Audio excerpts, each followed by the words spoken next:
दोस्तों राधे राधे। आज मैं आया हूँ नटनी का बारा अलवर में। तो मैं यहाँ के आपको ये दृश्य दिखा रहा हूँ। यहाँ की जो जानकारी मुझे कुछ लोगों से मिली, मुझे अपने दादाजी से मिली, उस जानकारी के आधार पर मैं आपको इसके बारे में जानकारी दूंगा। रास्ते में जाते समय हमें अलवर से जाते समय रास्ते में जयपुर मार्ग पर एक विशाल वट वृक्ष के दर्शन हुए। तो मैं सबसे पहले आपको ये वट वृक्ष दिखा रहा हूँ।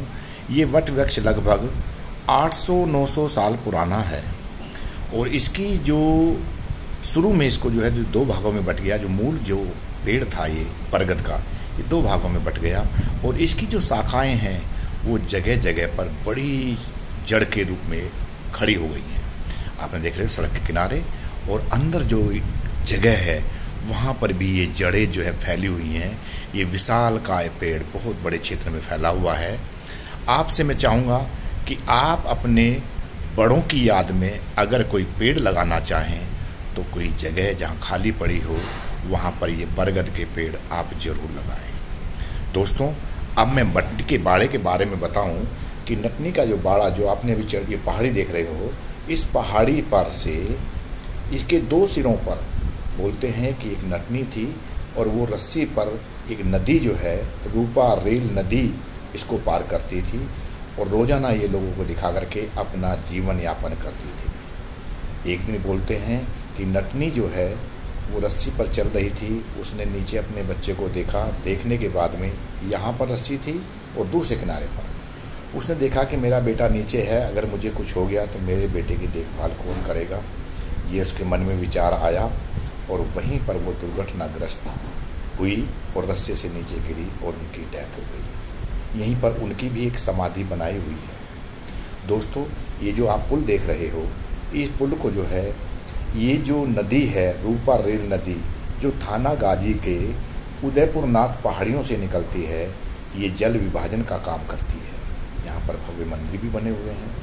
तो ये जल विभाजन का काम करती है। जो अलवर और भरतपुर के राजा के बीच में जल संधि हुई थी 1914 ईस्वी में, जिसमें 45% जल जो है वो अलवर को मिलता है और 55% जल जो है वो भरतपुर के राजा को जाता था।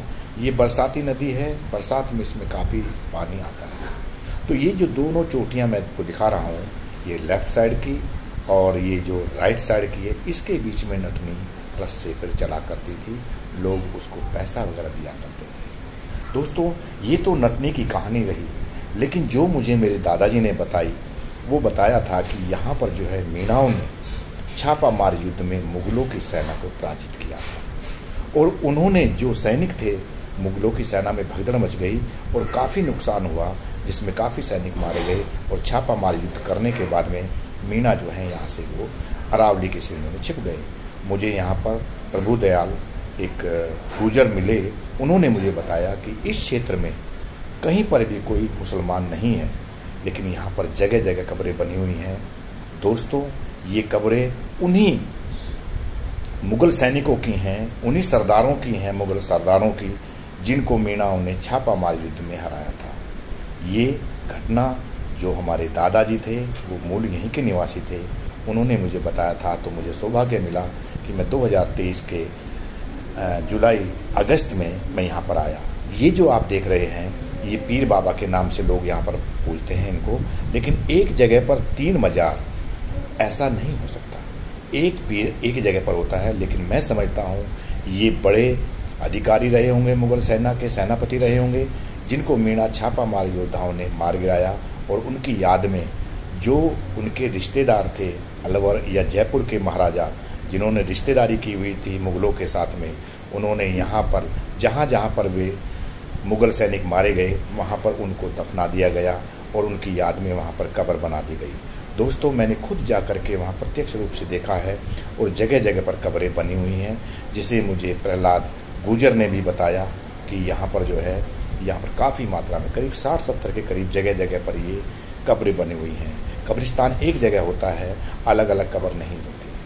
तो कहने का मतलब यह है मीणा छापामार योद्धाओं की कथा को इतिहास में छिपाया गया, ये मुझे बताया गया।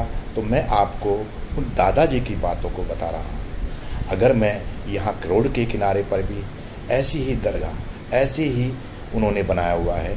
ये यहाँ पर एक कुआं था जिससे लोग पानी पिया करते थे, जो कि इस रास्ते के बराबर में है।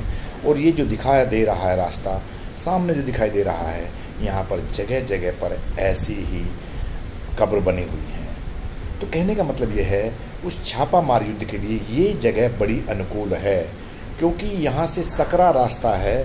सैनिक जयपुर की साइड से आए होंगे और उनको जैसे यहाँ पर पहुँचे, तीनों साइड में पहाड़ियाँ हैं, इन बीच में घेर करके उन सैनिकों पर हमला किया मीणा छापामार योद्धाओं ने। दोस्तों, मैं बता दूं, शिवाजी महाराज ने अपने सैनिकों को ट्रेनिंग देने के लिए भी मीणा छापामार योद्धाओं को अपने यहाँ पर आमंत्रित किया था और उनसे ट्रेनिंग ली थी। दोस्तों, एक रोड के किनारे पर भी देखिए एक दरगाह बनी हुई है, मकान भी बनाया हुआ है, उसकी देखभाल के लिए उन्होंने कुछ रखा होगा यहाँ पर। ये समझ नहीं आता कि जब यहाँ पर मुस्लिम आसपास में नहीं हैं, तो यहाँ पर 60-70 कब्रें कहाँ से आई। ये उन्हीं की याद में बना हुआ है। ये खंडर है, ये काफ़ी मजबूत किसी राजा महाराजा द्वारा बनाया गया है, जैसा कि मैंने आपको बताया। मुझे आपको ये बताते हुए असीम हर्ष हो रहा है कि हमारे छापामार योद्धा राजस्थान से ही थे। दोस्तों, इस जो मकान की आप छत को देख रहे हो, सामने की जो एक पहाड़ी देख रहे हो, बरसात का मौसम है, अगस्त, आज 5 तारीख 2023 है, और ये जो जगह है काफ़ी हरी भरी है। यहाँ पर बड़ी मात्रा में पर्यटक लोग आते हैं और ये मीणा के सरदारों के फ़ोटो इसमें लगे हुए हैं। मुझे उम्मीद है आपको मेरा ये वीडियो पसंद आया होगा। आपसे अनुरोध है कि आप मेरे इस चैनल को सब्सक्राइब करें और मेरे इस चैनल को लाइक, शेयर और सब्सक्राइब करें। आप सभी का बहुत बहुत धन्यवाद।